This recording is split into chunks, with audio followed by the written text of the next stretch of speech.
June 1 నుంచి October 31 వరకు కూడా విదేశీ యానానికి అనుకూలంగా ఉండేటువంటి సమయం, ఉన్నత విద్యకి కూడా అనుకూలంగా ఉండేటువంటి సమయం కాబట్టి కోరుకున్నటువంటి విద్యా సంస్థల్లో ప్రవేశం లభించి తీరుతుంది. ఇక వివాహ సంబంధమైనటువంటి విషయానికి వచ్చేసరికి మొదటి 2.5 నెలలు వివాహ ప్రయత్నానికి, లేదా జూన్ 1 నుంచి అక్టోబర్ 31వ తారీఖు వరకు వివాహము ప్రయత్నానికి అనుకూలం. వివాహ సంబంధముగా ఈ యొక్క మకర రాశిలో జన్మించినటువంటి వారికి వివాహము నిశ్చయం అవ్వబోతుంది, సందేహమే లేదు. ఇక దాంపత్య సమస్యలు, ఈ దాంపత్య సమస్యలు అనేటువంటివి మొదటి 6 నెలల వరకు 5 నెలల వరకు కూడా గడ్డు కాలమే. 6వ నెల నుంచి కూడా అనుకూలంగా ఉంటుంది. కాబట్టి ప్రథమార్థం కాస్త జాగ్రత్తగా ఉండండి.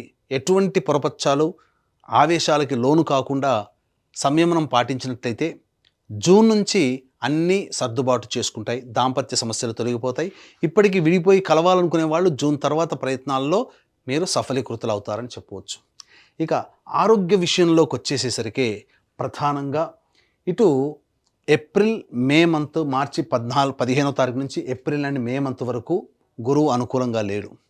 కానీ ఆయుష్కారకుడైనటువంటి శని అనుకూలంగా ఉన్నటువంటి కారణం చేత ఎటువంటి అనారోగ్య సమస్యలు వచ్చినా తట్టుకొని నిలబడగలుగుతారు. కానీ శని వక్రీకరించి తర్వాత గురువు నవంబర్ డిసెంబర్ మాసంలో సింహరాశిలో సంచారం చేస్తున్నట్టు ఈ కారణం చేత ఆ ఆఖరి 2 నెలలు మాత్రం అనారోగ్య సమస్యలు వస్తాయి. గడ్డు కాలమే ఆరోగ్యపరంగా అని చెప్పవచ్చు. కాబట్టి జాగ్రత్తలు పాటించండి. ముఖ్యంగా ఫుడ్కి సంబంధించినటువంటి ఆరోగ్య సమస్యలు ఉంటాయి.